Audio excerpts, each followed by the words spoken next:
You know, it is kind of like finding out the high school valedictorian just completely bombed their biggest final exam. Oh, yeah. Like an absolute disaster. Right. I mean, pencil broke, forgot all the answers, just an unmitigated disaster on paper. And yet, the entire school, the teachers, the principal, they are all still standing up in the bleachers and cheering for them. Which makes absolutely no sense at first glance. Exactly. It makes no sense. Now. But that is the exact dynamic we are looking at today. So welcome to a new deep dive into our latest source material. Today, we are unpacking an evidence-led equity research report on the legacy pharmaceutical giant, Merck. Dated August 19th, 2026. Yes, August 19, 2026. And the mission for this deep dive is to really untangle this massive, honestly fascinating financial contradiction. Like, how can a cornerstone pharmaceutical company post a multi-billion-dollar net loss and yet see its stock price surge over 60% in a single year? It is wild. Right. You need to figure out why the market is basically giving a standing ovation for a $5.5 billion loss. It really is kind of the ultimate puzzle of modern market psychology clashing with, fundamental accounting. Because usually a multi-billion-dollar crater on a balance sheet is the ultimate signal for investors to just run for the exits. Yeah, you expect panic, a massive sell-off. Exactly, you expect panic. But here, the market is practically kicking down the doors to buy more shares. I mean, the divergence between the headline numbers and the actual stock performance is just extreme. So let's start by mapping out the sheer scale of that contradiction on Merck's balance sheet. Because before we can solve the mystery of the stock price, we really need to understand just how jarring these financials actually are. Right, the numbers themselves. Yeah, let's look at the top line boom first. Yeah. Because the first half of 2026 was, by all accounts, incredibly strong. Merck brought in $32.893 billion in revenue. Which is huge. It is. That is up roughly 5% year over year. And, just to put the sheer velocity of that cash generation into perspective, you are looking at roughly $180 million in revenue every single day. Wow. Every day. Every single day. I mean, the operational scale required to move that volume of pharmaceutical product globally is staggering. But what stands out even more than the gross revenue is the efficiency behind it. Oh, the profitability of those sales is wild. The report highlights a trailing 12-month gross margin of 77.28%. Yeah, and that metric, that is really the beating heart of their competitive advantage. Because a 77% gross margin means that for every dollar Merck brings in from selling a therapeutic, it only costs them about 23 cents to manufacture, package, and distribute it. That is incredible. It is. That dynamic signals immense, almost impenetrable pricing power. They have this iron grip on their specific therapeutic market. Right, which allows them to charge a massive premium without, losing market share to competitors. It really paints a picture of a company that is executing its core business flawlessly. Exactly. So we have this juggernaut making almost $33 billion in 6 months, keeping 77% of it after the raw cost of goods sold. But then we scroll down to the bottom line, the net income. And the floor completely falls out. It completely falls out. We see this massive gaping hole. For the first half of 2026, Merck reported a net loss of negative $5.75 billion. It is a staggering drop. How is that mechanically possible? If you are moving almost $33 billion worth of product at a 77% margin, where is all that capital vanishing to? Like, how do you end up in the red by over $5 billion? Well, the culprit, according to the research report, has absolutely nothing to do with a failure in their core commercial operations. Like, they didn't suddenly forget how to sell medicine. Right, the core business is fine. Exactly. The culprit is a massive, highly aggressive acquisition. Merck basically absorbed an approximately $2.31 per share charge, directly related to acquiring a company called Terns Pharmaceuticals. Okay, $2.31 a share. I mean, that might not sound like a catastrophic hit at first glance. Yeah, it doesn't sound like much. But when you multiply that by the billions of shares a mega-cap company like Merck has floating in the market, the scale of that charge is enormous. Oh, it entirely vaporizes their net income for the period. Just gone. And the structural damage to the broader balance sheet is severe. I mean, this single acquisition drained their cash reserves from over $14.5 billion at the end of 2025 down to just $6.8 billion by June of 2026. Wait, they burned through more than half their liquidity in 6 months? Yes, in just 6 months. Which is terrifying, right? Mm-hmm. Especially for a company that relies on having a massive war chest for research and development. Absolutely. And, the structural shift gets even heavier when you look at the liabilities because to finance the rest of this acquisition, their debt profile just ballooned. That is it. They are now sitting on a mountain of nearly $53.9 billion in total debt. Oh, wow. Yeah, they deliberately hollowed out their cash position and maximized their leverage just to bring Terns Pharmaceuticals under their umbrella. So they intentionally blew a multi-billion-dollar hole in their own balance sheet. Pretty much. Which brings us to the obvious strategic question, right? Why? Why would a stable, cash-printing pharma giant willingly take on that kind of financial trauma? It is the ultimate question. Right, and the report points to an existential threat looming over the company, something they call a patent cliff. Ah, yes, the patent cliff. That is really the singular overarching terror of the pharmaceutical industry. Break that down for us. So, the entire financial model of a company like Merck relies on the exclusivity granted by patents. That legal monopoly is literally the only reason they can maintain those 77% gross margins we just discussed. Right, because nobody else is allowed to make it. Exactly. But the fundamental reality of pharmaceutical economics is that patents have an expiration date. The clock is always ticking. And the report introduces Merck's flagship product, Keytruda. This is their absolute cash cow, right? The engine driving that massive daily revenue. It is their most important asset by far. Now, the evidence doesn't give us the exact expiration date for the Keytruda patent, but it explicitly identifies this upcoming cliff as a top-tier risk for the entire company. Right. The threat is severe enough to force Merck's hand into this massive acquisition. Well, because the mechanics of a patent cliff are just brutal. It is not a slow, graceful decline in sales. The moment that exclusivity expires, the cliff just gives way. Bottom drops out. Exactly. Generic manufacturers immediately flood the market with chemically identical, drastically cheaper versions of the drug. And the original company's revenue for that specific drug can plummet by 80 to 90% almost overnight. Wow. Overnight. Because pharmacies and insurance companies will just automatically substitute the cheaper generic. That 77% margin simply ceases to exist for that product. It makes me think of a captain steering a massive luxury cruise ship. Like the ship is making money hand over fist, the restaurants are full, the passengers are happy.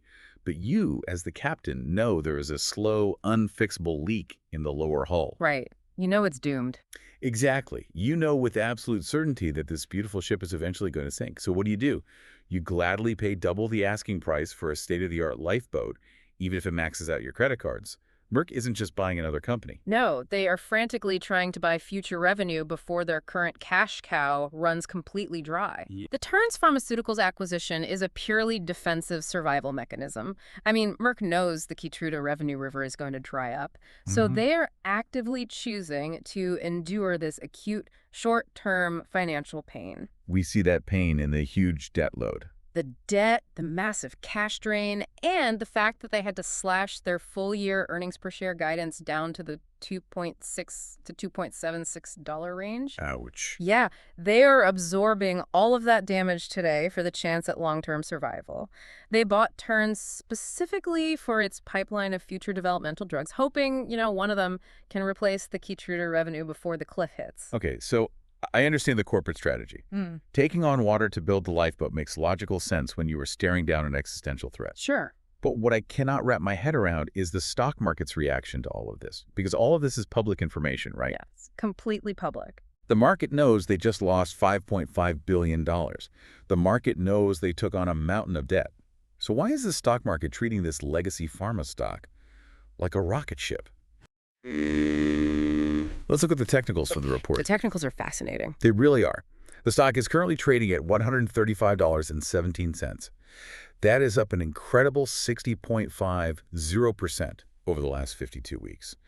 And it is sitting comfortably above its 20-day, 50-day, and 200-day moving averages. Yeah, it is tracing out the textbook definition of a stock in a powerful, sustained uptrend. Like every technical indicator points to relentless buying pressure. But then you look at the valuation multiples attached to that buying pressure, and it just feels completely disconnected from reality. Oh, absolutely. The report lists a trailing 12-month price-to-earnings ratio, or PE ratio, of 103.86. Wait, a PE ratio of over 100 for a legacy pharmaceutical company. It sounds crazy. You usually only see that kind of sky-high valuation applied to, like, hyper-growth tech startups that are about to revolutionize artificial intelligence, right? Not a century-old pharmaceutical manufacturer staring down a catastrophic patent cliff. Is Wall Street just completely blind to the risks here? Well, it looks fundamentally absurd on the surface. Valuing Merck like a high-flying tech stock seems completely detached from the reality of their balance sheet. But this apparent disconnect actually highlights a critical nuance in how institutional Wall Street digests financial statements. Okay, how so? Specifically when it comes to massive, quote-unquote, one-time accounting charges. Walk us through the mechanics of that PE ratio distortion, because I think that's key here. Sure. So the PE ratio is a simple mathematical equation. It's just the current stock price divided by the company's earnings per share. Right. The issue here is the denominator. Because Merck absorbed that massive $2.31 per share charge for the Terns acquisition, their reported GAAP earnings artificially plummeted to essentially zero. Ah, I see. Yeah, so when you divide a really strong stock price by an earnings number that has been crushed to near zero, the resulting PE ratio mathematically skyrockets into the hundreds. So the 100-plus PE isn't the market saying Merck is suddenly a hyper-growth tech company. Not at all. It is just a mathematical artifact, like a distortion caused by the sheer size of the acquisition charge flowing through the income statement. Precisely. Institutional investors and Wall Street analysts are aggressively looking past the gap, the generally accepted accounting principles net loss. They recognize that the $5.5 billion hole isn't an operational failure. Right. It was a conscious, strategic capital allocation. Exactly. So instead of obsessing over the distorted net income, analysts pivot to a much more reliable metric in these situations, which is operating cash flow. The actual physical cash coming in the door from the day-to-day business of selling medicine. Yes. And according to the evidence in the report, Merck's operating cash flow actually grew significantly. It did. Yeah, it reached $9.288 billion in the first half of 2026, which is a massive jump from the $5.7 billion they generated in the same period the year prior. Okay, wow. So beneath the ugly accounting losses and the massive debt pile, the underlying engine of the company is generating more raw cash than ever before. Exactly. And this robust cash generation is why the analyst community is so aggressively bullish. I mean, the report notes that Daiwa upgraded the stock to an outperform rating with a $143 price target. That's a huge target. And heavyweights like Wells Fargo and Barclays, they reiterated their buy ratings too. So they're essentially giving Merck a free pass on the acquisition costs. Pretty much, yeah. Wall Street is assuming that the earnings drop is completely transitory, like just a temporary blip on the radar. They are pricing in a reality where the integration of Terns Pharmaceuticals is absolutely seamless and that the new pipeline will flawlessly replace Keytruda. They are totally pricing in perfection. They believe the lifeboat is going to deploy without a single hitch. Okay, so Wall Street analysts clearly love the narrative. The broader market loves the narrative, actively pushing the stock up 60%. But when you look at the internal data in this report, specifically, what the people actually running Merck are doing with their own money, you see a massive, glaring red flag. It is a huge red flag. The internal actions tell a very different story than the public optimism. Yeah, this is where the bullish thesis starts to face some severe structural friction. The divergence between the external hype and internal behavior is striking. The report reveals the recent insider trading data, and it is alarming. We see 17 recent open market sales by corporate insiders, totaling over 228,000 shares unloaded into the market. That is a lot of volume. But the most critical data point here isn't necessarily the volume of what they are selling, it is what they aren't doing. There are 0 open market purchases by insiders. None. 0. A complete vacuum of internal buying. And this is happening while retail and institutional buyers are in a frenzy. The report notes that the Relative Strength Index, or RSI, is sitting at 67.93. Right. It's getting very hot. For context, RSI is a momentum gauge. Once it approaches 70, a stock is technically considered overbought, meaning buyers are aggressively piling in and driving the price up to potentially unsustainable levels. So the public market is teetering on overbought euphoria at nearly 68, while the executives inside the building are quietly stepping back. The contrast is chilling, honestly. You have external capital flooding into the stock, driving technicals hot, juxtaposed against just complete internal silence on the buy side. Now, I want to view this objectively, right? Executives sell stock all the time. Sure they do. Their compensation packages are heavily tied to equity. They eventually have to sell, to buy real estate, to pay massive tax bills, or simply to diversify their personal portfolios so their entire net worth isn't tied to one single ticker symbol. So, is a cluster of 17 sales really a reason for the average investor to panic? Well, you have to look at the broader behavioral context. Selling alone in a vacuum doesn't always signal an internal crisis. Like you said, executives do need liquidity. Right. But if you think about it logically, while there are dozens of mundane reasons an insider might sell a block of shares, there is really only one core reason they ever reach into their own pockets to buy. Which is? They have high conviction that the stock price is going to go up. And right now, nobody inside Merck is showing that conviction. Which is deeply concerning when you consider the exact moment in time Merck is navigating. This isn't business as usual. They're undergoing the most critical, company-defining transition in a decade. They just intentionally drained their cash reserves and took on massive leverage to buy Terns Pharmaceuticals? Exactly. The entire future of the company hinges on this lifeboat saving them from the Keytruda patent cliff. If internal modeling showed that this acquisition was a guaranteed home run-like, if the clinical trials for the new Terns pipeline were showing undeniable blockbuster potential, you would expect at least a few members of the C-suite to be aggressively loading up on shares, regardless of the current price. Because if the lifeboat works perfectly, a 60% run-up is just the beginning of the growth story. They would know the stock is still cheap. Exactly. The fact that no one in leadership is buying during the most pivotal pivot in recent company history, it speaks volumes. The reality of pharmaceutical mergers is that they are incredibly risky. Because you are buying experimental science? Yes. The new drugs still have to survive grueling clinical trials, secure FDA approvals, and successfully commercialize. The absence of insider buying suggests that internally, there is acute awareness of those risks. It tells us there is likely far more uncertainty about the integration of Terns Pharmaceuticals than the Wall Street analysts with their $143 price targets are willing to model into their spreadsheets. That paints a remarkably tense picture of where this company actually stands. So let's bring all these conflicting forces together. We have a fundamentally booming core business that is generating over $9 billion in operating cash flow. Right. But that is heavily offset by a $5.5 billion accounting crater and a $53.9 billion debt load taken on for the desperate defensive acquisition. Which is a heavy burden. It's very heavy. We have Wall Street analysts cheering, pushing the stock to a 60% gain, and waiting off a 100+ PE ratio as a math glitch. Meanwhile, the actual executives inside the company are quietly taking chips off the table, watching the public market push the stock to overbought levels and choosing to buy absolutely nothing. It is quite the setup. Given all of that friction, what is the final verdict from the research report? Well, the analysts behind this specific evidence-led report took a very measured approach. After weighing the immense revenue strength against the ballooning debt and balancing the robust cash flow against the glaring lack of insider conviction, the report assigns Merck a strictly neutral rating. A neutral rating? Yeah, a firm 5 out of 10. It is essentially a holding pattern then, like a wait-and-see approach. Exactly. They define the suitable research horizon for this stock as the next 6 to 12 months. This is a critical observation period. The neutral rating reflects the reality that investors shouldn't be blindly buying the hype, nor should they be panic selling the debt. The market is waiting to see the hard data. Right. Will the Terns integration actually work operationally? Will the expected clinical synergies materialize in the trial data? And most importantly, can the Keytruda franchise revenue be successfully replaced before the patent cliff collapses their margins? It all comes down to watching the specific milestones of that acquisition integration.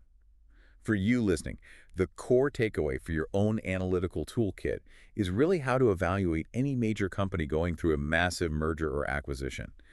You have to train yourself to look past the terrifying headline numbers. Absolutely. A $5 billion net loss looks catastrophic on a news ticker, But when you dig into the mechanics of the income statement and look at the operating cash flows, you might find a business engine that is still firing on all cylinders. But the critical secondary lesson is that you cannot look at that cash flow in isolation.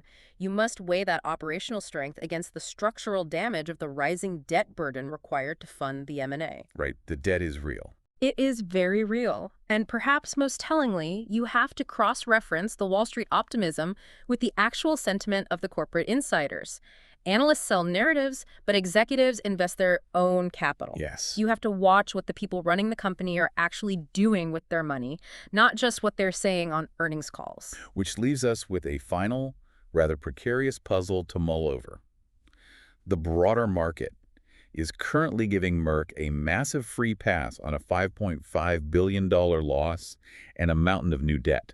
Investors are ignoring the risk because they deeply, fundamentally believe this new acquisition will be the perfect lifeboat to save them from the Keytruda patent cliff. That is the hope. But what happens if the science doesn't cooperate? What happens if the integration stalls or a key clinical trial fails? If a company drains its cash and maximizes its leverage for a lifeboat that turns out to have holes in it, how quickly does a mathematically distorted 100+ PE ratio collapse back to reality? Very quickly. The valedictorian bombed the biggest test of the year, and the school is still cheering. But if they fail the next one, the applause is going to stop very, very quickly. Keep a close eye on those integration milestones. It is going to be a highly volatile, completely fascinating 12 months for this company. It certainly is. Until next time, keep digging into the data.